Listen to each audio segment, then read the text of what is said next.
Hi everyone! As you can see, I already decided to do my complexion first just to save a couple of minutes from the video because I'm going to be tackling the other Tom Ford quad in this video. So I'm going to upload these back to back, and I'm filming these on consecutive days. Now, I did not have a good experience with Dark Opulence. I was very disappointed. So I'm hoping that we can save ourselves a little bit.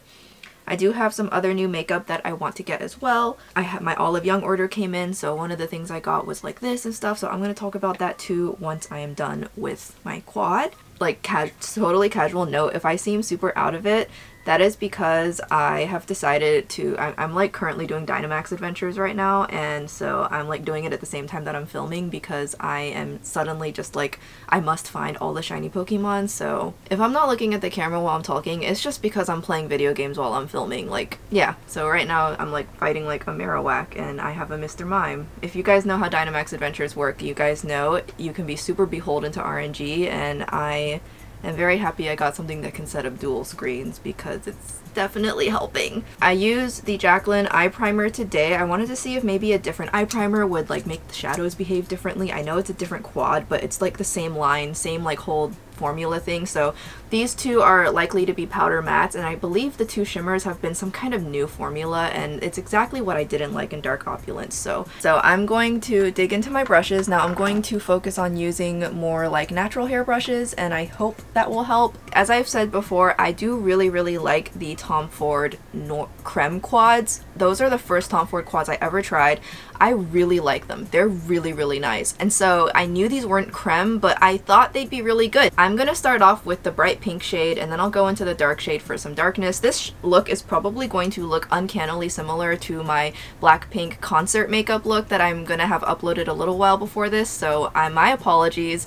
I do try to not do consecutively similar looks back to back in my videos, but it's probably these may end up a little bit close together. We'll see. So I'm gonna stop talking and I'm just gonna start building this up. Okay, this is a pretty... there is residual shadow on this brush, by the way, so this pink is looking a little bit dark. I just realized I must not have cleaned this brush completely of the other shadow color, so oopsie, I'm sorry. Okay, so looking a little bit more pure now.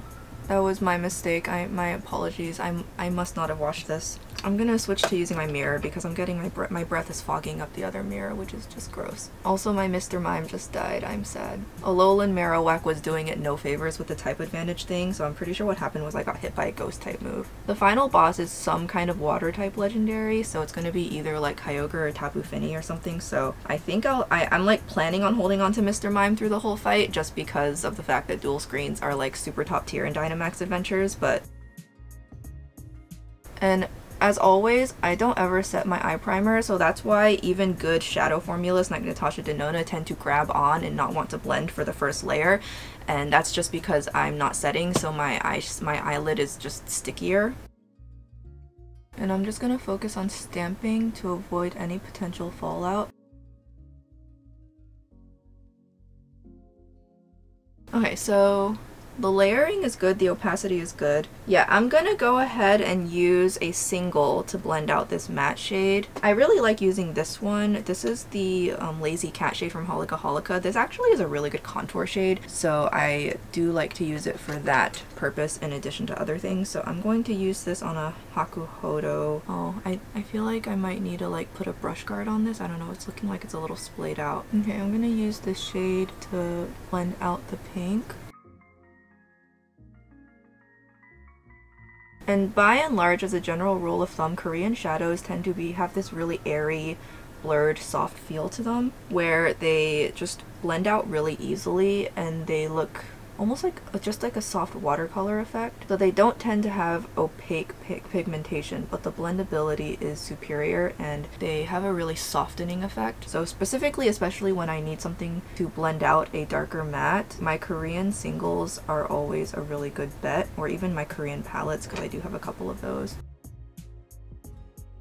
And I'm gonna kind of push the brush around a little more aggressively just to try and get the pink distributed as well.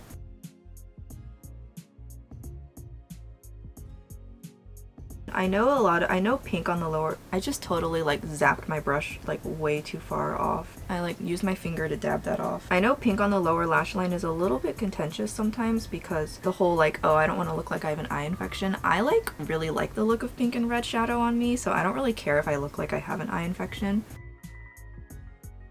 I remember back in South Korea, it was a couple years ago at this point, but the Milky trend where every single eyeshadow palette was inspired by or had the concept of Milky, which is, from what I can tell, a kind of plant that was really popular. And so like all the eyeshadows had this soft sunset pink look to them, and a lot of people would look at them and be like, that literally would make me look like I had an eye infection. And I was like, huh, to me it looks like it'd be really pretty. I'm gonna go ahead and start layering on a little more pink and start evening it out as best I can.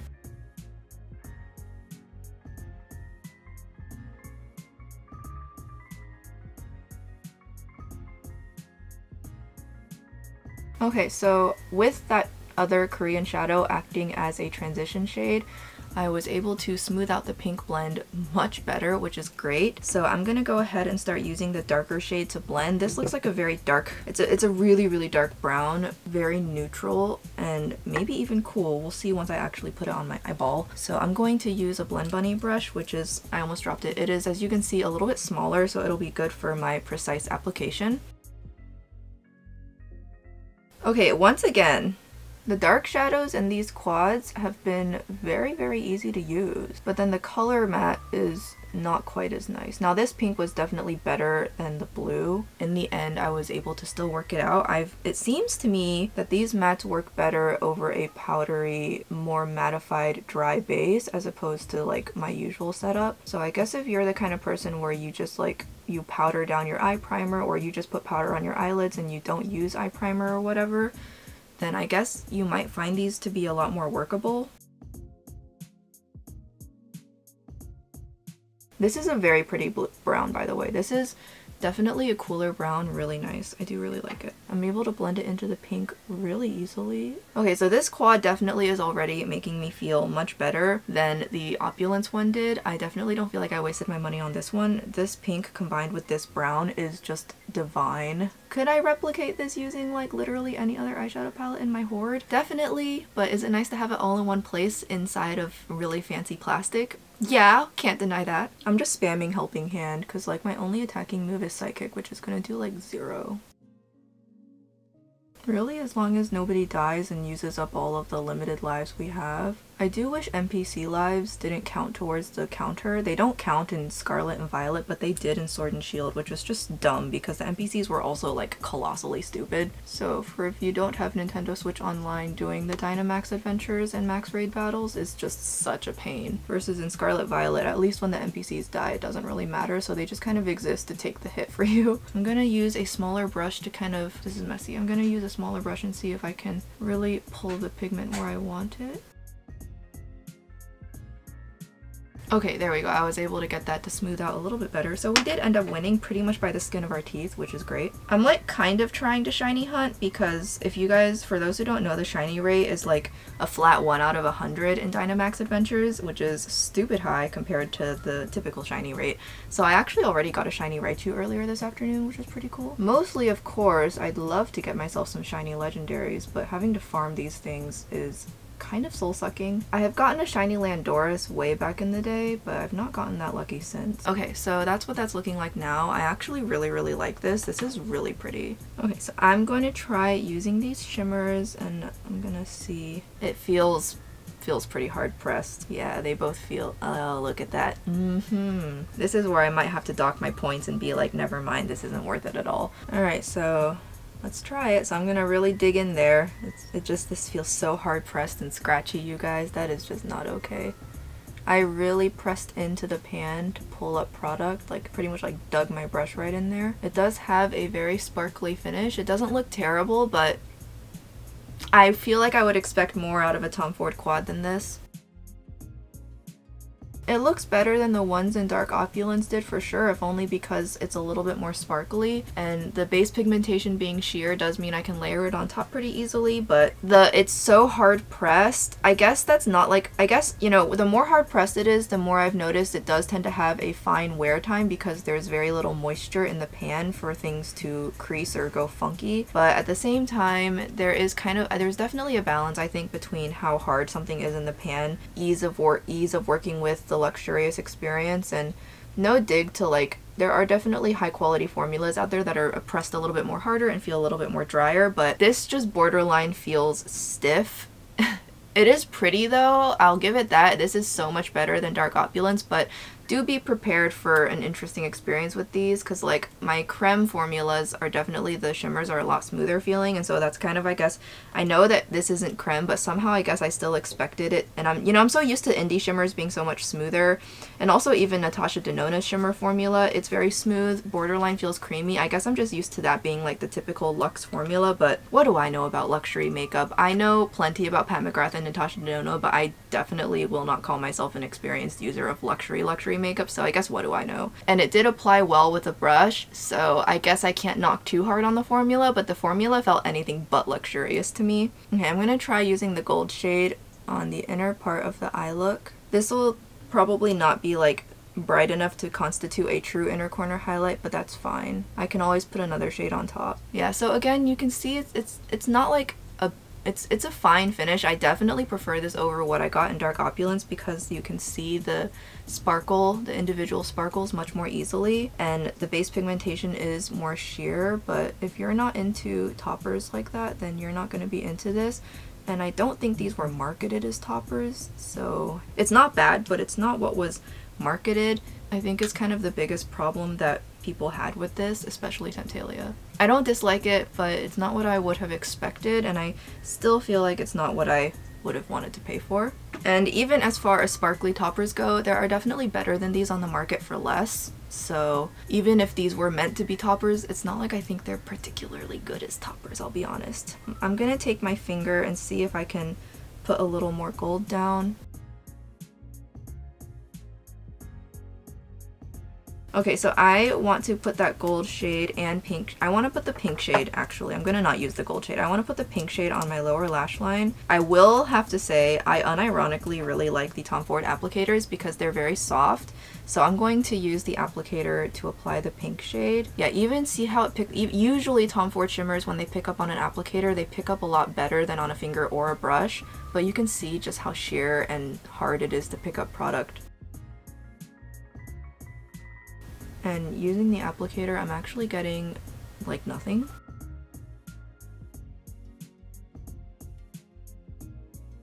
I need a actual inner corner highlighter, and I'm not gonna get that from this palette, so I'm going to use a different shade for that. I'm going to use this fruit lighter from CLIO in Tropico.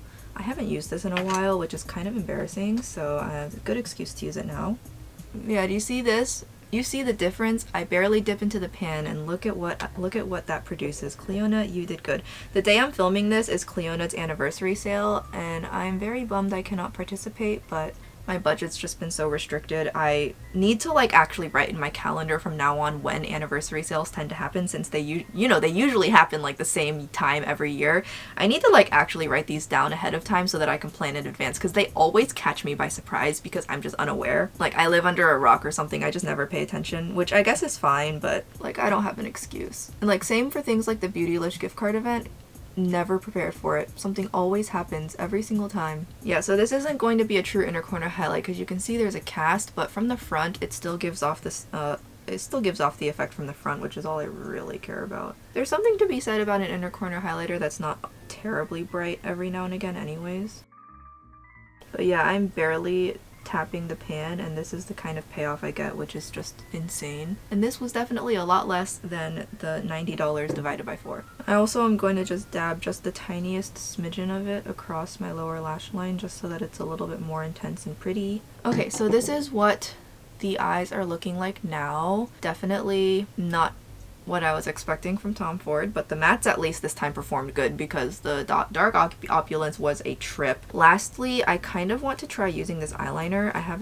This was also in my Olive Young order. I don't order from Olive Young too often because their prices tend to be really high compared to YesStyle and even Beauty Box Korea. However, in exchange, $60 is the free global shipping threshold, like flat. You can frequently coupon stack, and on top of that, the shipping is fast. Like, I'm talking 2 to 4 days fast. It's insane. So I got the 3CE Soft Matte Pencil Liner in the shade Mildly Black, which seemed just what I was looking for. So I'm gonna try using this today and see how it goes. And I'm mostly just going to use this to kind of just like sharpen up. I just want to make sure the darkness is right where I want it. Like, see, I'm just adding a little bit of darkness to the innermost part of the look just so that it doesn't look like there's any gaps or skipping. It just really just sharpen up the bottom like that, and then I'm going to use it on the lower lash line. I didn't notice the camera cut off while I was talking and working, so here are both eyes completed. This eyeliner can be kind of blended. Very, very kind of. You have to go in pretty much right away immediately, and the blend time is literally seconds. So I would just say, for practical purposes, I'm not going to call this a blendable liner. So I'm going to go back into the palette, and I'm just going to use that dark shade to blend out this shade a little bit more. Mildly Black is like the perfect name for it, so I am very happy I got it, and I do so far really like the formula. So I'm gonna go ahead and just work on the rest of my face, and then I'll come back and put on the lashes. So this is the Air Blur Whip Blush from CLIO. It reminds me of that new M Cosmetics release that I do kind of want, but Michelle Phan is hella sus, so I don't know if I want to get it, but on its own as a product, I really, really want it. And if Michelle Phan wasn't so sus, I might have, and I had like the budget for it. If my makeup budget was what it used to be, I might have actually already had them in my hands. So when I was on Olive Young, the other thing that you want to check for, it's worth it to check the app and the website somewhat frequently, because if they ever are running a 1+1 promotion, then generally speaking, the price is going to totally blow any other retailer out of the water. And sure enough, the Air Whip Blur blushes from CLIO were 1+1. So I got 2 shades, and I'm going to use this one. This one would probably also work because it would play up more of the warm tones in the look as opposed to this one, but I'm going to use this one today. I'm really, really excited to try these out. They seem super promising. Cream and liquid blushes are starting to become very trendy in South Korea. I think that this is definitely one instance where it felt like the trend kind of really just like exploded here, and now it's very popular in East Asia as well. So I'm seeing a lot more liquid and cream blush releases. A lot of them, however, tend to be more on the soft matte side because more natural finishes, higher coverage is definitely finally making a comeback after what felt like years of dewy no coverage. I'm finally starting to see, I'm seeing a lot more medium and high coverage products hit the market over there from my very limited view into that market. So the liquid and cream blush products I'm seeing all tend to be more matte or natural or satin, which, as you guys know, I'm not really one for the ultra dewy liquid and cream blush formulas because I feel like they always take my foundation off. So I'm very excited to try this. I do have like one other brush from BK Beauty. It's a really big one. I got that one secondhand off of Reddit, and I really, really like using it, and so that's what made me decide when I saw the trio of just 3 cream blush brushes, or like brushes that are popular to use for cream blush. When I saw that go online for 20% off, I decided to buy that too and further test out the brand, and I definitely really wish I could get the entire set. So I may see if I can like plan out next year's purchases a little bit more, and next year during BK Beauty's anniversary sale, I'll try and jump on that set, get that set. Okay, so this I think is gonna actually be a little bit too cool for what I'm looking for, and as you can see, it is extremely softly pigmented. I'm not gonna really be able to get it much darker than this, which, you know, doesn't surprise me. I don't know what I was expecting, but I should not be surprised at all. I'm gonna go ahead and just treat this as like a base blush, but yeah, this is very, very light. I should have known. I shouldn't have been surprised. I do not like when I apply my cream blush and it skirts around my under eyes like this. It's mostly due to the shape of the brush. I hate when it does that because it looks so dumb, in my opinion, like on me especially. Like, it just looks so bad. So I will go over this with a darker colored blush that also has maybe a slightly warmer undertone. This is a little too blue for this look for sure. Very blendable, very pretty, very matte, but also my skin still feels like it can accept more pigment on top. So I think this might actually work. It'll be a different tonal undertone, but we'll see. I think this may actually be able to help, and I've been wanting to try this for a while anyways. This is the Love Cheek Duo from NATASHA DENONA. I definitely am going to get a lot more pigmentation out of this, which is cool. I'm gonna focus that pigment up by the eye look, closer to my under eyes. And if I need to go into another brush to blend out, I will. I'm just using an Hourglass powder because these are really good to blend out when I go in too hard.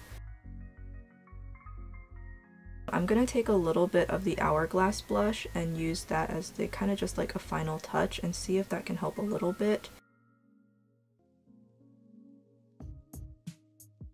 Okay, yeah, I do think that helped a little bit. At the very least, it like definitely kind of closed that gap a little bit more. I've been trying to use my Hourglass palettes more lately since I want the jellyfish one so much. I've been trying to be like, okay, actually though, I need to like use it, make sure I get good use out of my stuff. So I'm gonna go ahead and use the same highlighter in this duo because I think it has the exact color shifts that I'm looking for, and I'm just going to use my finger to apply it. These kind of more baked highlighter formulas from NATASHA DENONA I find always just look much better with a finger. That is so pretty.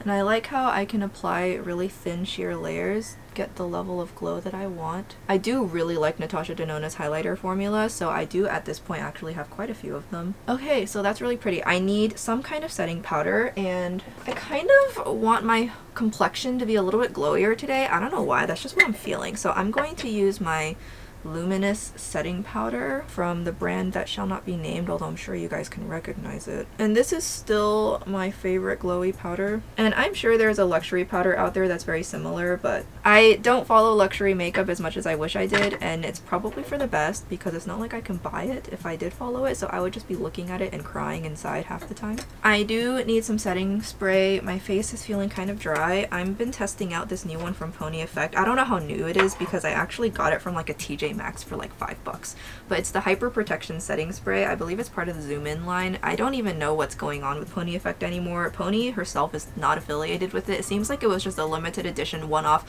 collab incubator brand started by Memebox.